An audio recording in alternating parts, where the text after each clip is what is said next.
In today's video, I'm going to show you how to get voice changer on Meta Quest 2, Quest 3, Quest 3S, no PC, full tutorial.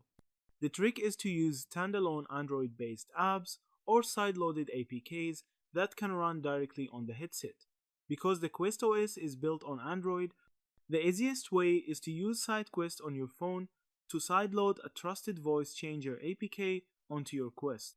Apps like Voice Changer with effects or lightweight real-time voice mode apps can be sideloaded and then run in the background while you're in VR.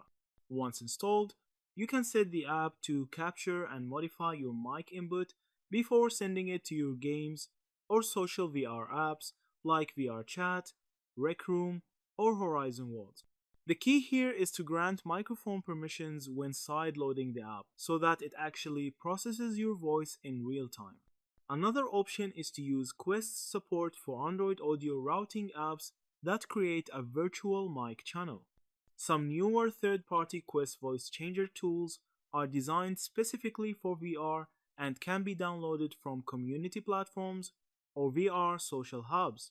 Just make sure you're downloading from safe sources to avoid malware. Pro tip: if you don't want to mess with APKs, you can also pair your Quest with your phone via Bluetooth and run a mobile voice changer app there. The modified audio will pass through to your Quest mic as long as the connection is stable. This method is simpler and doesn't require side loading, but it may have slight audio delay depending on your Bluetooth quality. That's it. Thank you for watching this video.